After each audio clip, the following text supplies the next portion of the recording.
اطیع اللہ و اطیع الرسول، اطاعت کرو اللہ کی اور اطاعت کرو رسول کی۔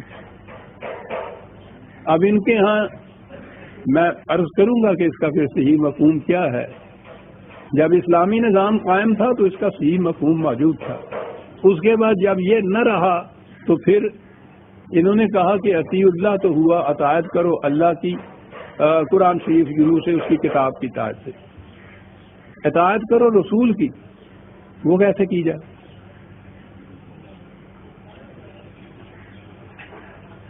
اس ضرورت کے ماتحت رسول اللہ صلی اللہ علیہ وسلم کی طرف منسوب کردہ ارشادات جنہیں احادیث یا روایات کہا جاتا ہے، ان کے مرتب کرنے کی، جمع کرنے کی ضرورت پیش آئی۔ اس سے پہلے یہ جمع ہی نہیں تھی کسی جگہ،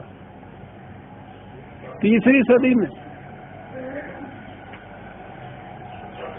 اس لیے کہ اطیع الرسول کا مفہوم نہیں سمجھ میں آتا تھا کہ کس طرح سے اطاعت کرے رسول کی۔ اب اس کے بعد میں اس تفصیل میں نہیں جانا چاہتا، بار بار یہ چیزیں آ چکی ہیں، کیسے یہ احادیث کے مجموعے مرتب ہوئے، مدون ہوئے، کس طرح سے جامع حدیث جسے کہتے ہیں، جن کو کہتے ہیں یہ، انہوں نے لاکھوں حدیثوں کو پرکھا اپنے قیاس کے مطابق، لاکھوں مسترد کی، ان میں سے چند ہزار ان میں سے منتخب کر کے اپنے مجموعے میں داخل کری۔ ظاہر ہے کہ ان کے لیے نہ تو خدا کی کوئی سند تھی نہ رسول کی کوئی سند تھی کہ فی الواقعہ یقینی طور پر رسول اللہ کے ارشادات ہیں۔ پھر حدیث کی مختلف کتابوں میں ایک دوسرے سے اختلاف تو ایک طرف، خود کسی ایک مجموعے کو بھی اٹھا کے دیکھیے، اس میں باہمی اختلاف ملے گا۔ آپ کو یاد ہوگا پچھلے درس میں نے یہ عرض کیا تھا، اختلاف اس قسم کے یعنی اعتقادی یا تصوراتی یا نظریاتی اختلاف کی بات تو اور ہوتی ہے، وہ تو ایبسٹریکٹ ہوتی ہے۔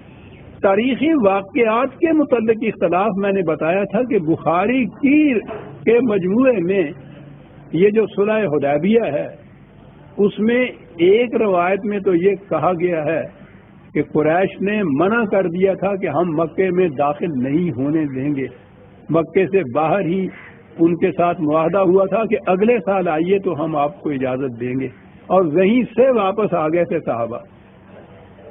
اور وہیں دوسری روایت یہ ہے کہ اسی سال قریش نے اجازت دے دی تھی، حضور بمع جماعت کے 3 دن مکے میں رہے تھے، وہاں یہ سب کچھ کیا تھا اور پھر واپس آئے تھے۔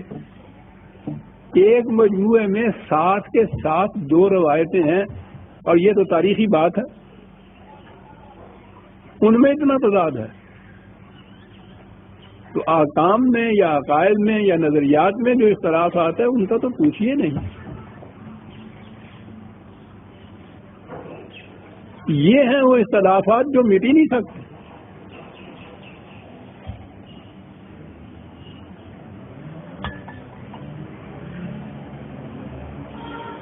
اللہ اور رسول کا صحیح مفہوم مجھے یاد آ گیا، آپ کو انتظار کرنا پڑے گا شاید 1 ہفتے کا، اور یہ جو اگلے ماہ کا طلوع اسلام آ رہا ہے اس میں میرا ایک بڑا مفصل مضمون آ رہا ہے، شاید 40-50 صفحات کا مشتمل ہے۔ اس میں نے بتایا ہے کہ اللہ اور رسول کی اصطلاح کا مفہوم کیا ہے قرآن کی روح سے، کیونکہ میں نے عمر بھر کے تجربے کے بعد میں اس نتیجے پہ پہنچا کہ جب تک اس کا صحیح مفہوم، قرآنی مفہوم متعین ہو کر ذہن میں نہیں آئے گا، کوئی ایک قدم بھی آپ کا بالاتفاق اجتماعی طور پر متفق علیہ مسلمانوں کا نہیں اٹھ سکے گا۔ اختلافات رہیں گے اور اپنے اپنے فرقے کے مذہب یہاں ہوں گے، اسلام نہیں ہوگا، مسلمانوں کا کوئی متفق علیہ نظام حکومت تک نہیں بن سکے گا۔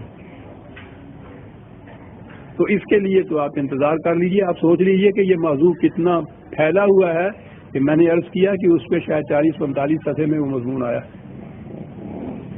اس وقت میں صرف اتنا عرض کر دینا چاہتا ہوں کہ قرآن کی روح سے اس اصطلاح کا مفہوم ہے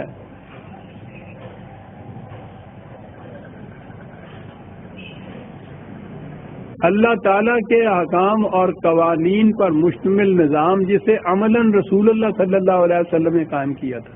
اللہ اور رسول یوں آتا ہے اس میں نظام خداوندی. خدا تو وہ ہے کہ جو قیاس و خیال و گمان و وہم میں بھی نہیں آتا چاہے جائے کہ کسی کے سامنے آ کے وہ حکومت قائم کرے اور کسی کو حکم دے. اس نے اپنے احکام کتاب کے اندر مندرج کر کے کتاب کے اندر محفوظ کر کے امت کو دیے, رسول کو دیے. خالی کتاب بھی تجریدی مجرد ہوتی ہے, محسوس نہیں ہوتی. کتاب حکومت نہیں کر سکتی. کتاب حکومت کرنے کے اصول و قواعد اور قوانین اپنے اندر رکھتی ہے. قرآن میں تو یہ ہوا. اب ان کو کون نافذ کرے؟ اس وقت کون سا حکم نافذ کیا جائے گا؟ کون فیصلہ کرے اس کا؟ ظاہر ہے کہ ایک محسوس اتھارٹی کی ضرورت ہے. کوئی مملکت قائم ہی نہیں ہو سکتی کتنے ہی اچھے قوانین کے مجموعے ان کے پاس کیوں نہ ہوں, اگر ایک محسوس اتھارٹی جسے سربراہ مملکت کہتے ہیں, جسے مرکز امت کہا جاتا ہے, وہ موجود نہ ہو. یہ ہے حیثیت سب سے پہلے نبی اکرم صلی اللہ علیہ وسلم کی, سب سے پہلی اسلامی مملکت کے سربراہ جو خدا کے احکام و قوانین کو نافذ کرنے کی ذمہ داری لیے ہوئے تھے. تو اس وقت تو آپ اجمالاً اس بات کو سمجھ لیجئے کہ یہ اللہ اور رسول کی اصطلاح جو آئے گی قرآن میں, تو یہ نظام اسلامی کے لیے آئے گی, اس کے سربراہ کے لیے آئے گی, اس مملکت کے فیصلوں کے لیے آئے گی. یہ ہے اس کا عملی مفہوم. اب بات صاف ہو گئی کہ ان سے کہو کہ اللہ اور رسول کے آواز سے, اللہ اور رسول کے فیصلے سے پہلے ہی کوئی قدم نہ اٹھا لیا کرے, انتظار کیا کریں. اللہ اور رسول کا فیصلہ کیا ہوا؟ اسلامی مملکت کا فیصلہ, اسلامی نظام کا فیصلہ. اب ان کو یہ ایک نظم و ضبط کی مملکت کے تابع رہنے کی تعلیم دی جا رہی تھی, تربیت دی جا رہی تھی کہ اب یہ بات نہیں جیسے پہلے تھا کہ جس طرح سے کسی کا جی چاہا اس نے پہلے ہی فیصلہ کر لیا اور کرنا شروع کر دیا جو کام جی چاہے. اب یہ نہیں ہوگا, اب انتظار کرنا ہوگا کہ مرکز مملکت کی طرف سے کیا حکم صادر ہوتا ہے. یہ اصطلاح ہمارے ہاں اس کا کوئی دوسرا ترجمہ نہیں ہو سکتا تھا. قرآن کی اصطلاح یاد رکھیے اپنی ہے. یعنی آپ حیران ہوں گے کہ مجھ سے بھی آپ گزشتہ 25-30 سال سے قرآن کے قوانین سنتے چلے آ رہے ہیں. عام کہا بھی جا رہا ہے, قانون کا لفظ ہی قرآن میں نہیں ہے.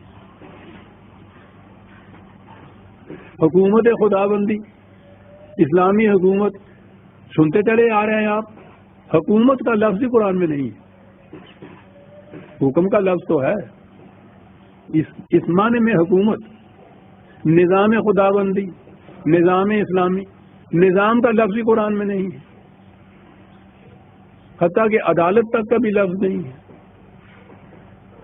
یہ ہمارے زمانے کی اصطلاحات ہیں, قرآن کی اپنی اصطلاحات ہیں.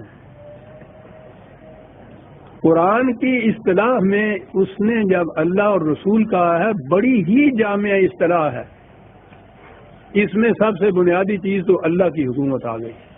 لیکن اللہ کی حکومت انسانوں کے ذریعے سے اس دنیا کے اندر قائم ہوگی, اور سب سے پہلے قائم کرنے والے رسول اکرم صلی اللہ علیہ وسلم تھے.